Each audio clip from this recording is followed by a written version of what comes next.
Sinabi ng umupo ka eh. Hindi ginagawa ng isang professional chef yung matuliro. Ako? Hindi profesh? E ba paano yung income ko sa channel ko? Eh, di ako gagawa ng videos mo. What? No. Baka mawalan ako ng mga subscribers. I earn from my channel. Oh, okay. Sige. Eh, paano naman ang income ko? Kailangan makita ko ng mga clients ko para mas marami tayong caterings, di ba? Pwede ikaw pa rin magluto. Paano naman kailangan pa ng personal appearance kapag nagluluto para sa mga clients mo? Right. Hoy! Teka! Meron nga pala akong online cooking show sa Saturday.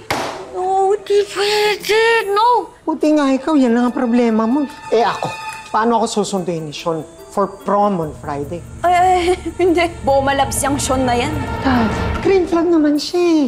Sigurado naman ako, hindi ako pababayaan nun. Rain, tigilan mo nga ako dyan sa pag-green flag mo. Pag sinabi kong no, hindi pwede. Kaya, huwag matigas yung ulo mo.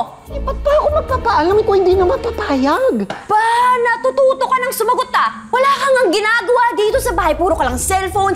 Palagi ka lang nakaharap sa cellphone mo. Kasi, Dad, ayoko maging accountant. Hindi mo ko naiintindihan. Excuse me? Anong nangyayari dito? Then, siya pwede malaman nagkapalit tayo. Anong nagkapalit? Hindi. Magluto na tayo, tara. Teka, ba't tayo magluluto? I'm not feeling lit today. Maraming negative vibes. Kaya ka pagiging magsalita. Anong nangyayari dito? Walang saysay itong ginagawa natin. Tita Max, kailangan mo kaming tulungan. Ako ito, si Rain, Dad, and I, nagkapalitan kami ng personality.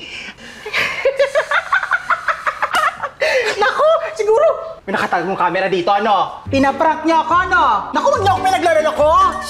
Hindi ba? Hindi ka tanggap ng mga magulang mo sa Quezon. Kaya pumunta ka dito sa Manila, nagtago ka dito, at nung sa college, dun tayo nagkakila, di ba? What? Grabe naman your mom and dad, Tita Max!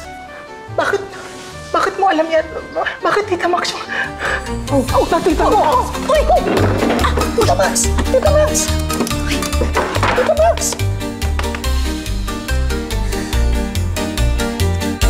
Makikinig ka lang sa instructions ko dahil dahil ka matututo kung susuko ka agad.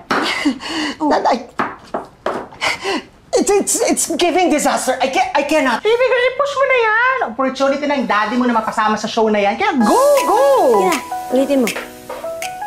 5, 6, 7, and... Kailangan ba talaga natin gawin ito? Ganyan.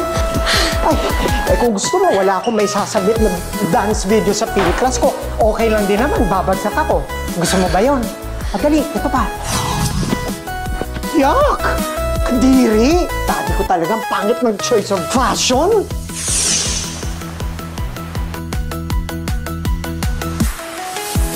Dad! Uy! What are you doing to my clothes? At anong ginagawa mo dito? Nagbibihis pa ako. Hello? As if I don't own that body. Tignan mo nga ito, oh. So dry and old. Kati-kati pa, oh. Umalis ka na nga dito! Ano ba? Huwag mo pakialam yung damit ko. Ay! Umalis ka na! Sabi ko umalis ka na! Labas!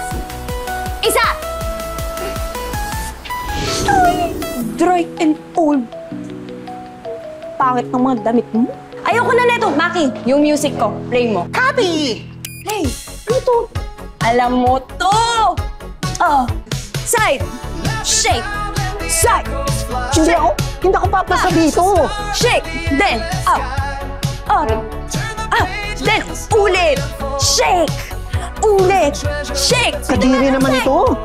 Oh, Hindi naman ganyan katanda yung teacher ko eh. Diba? Ang dali-dali lang nito. Oh, ulit.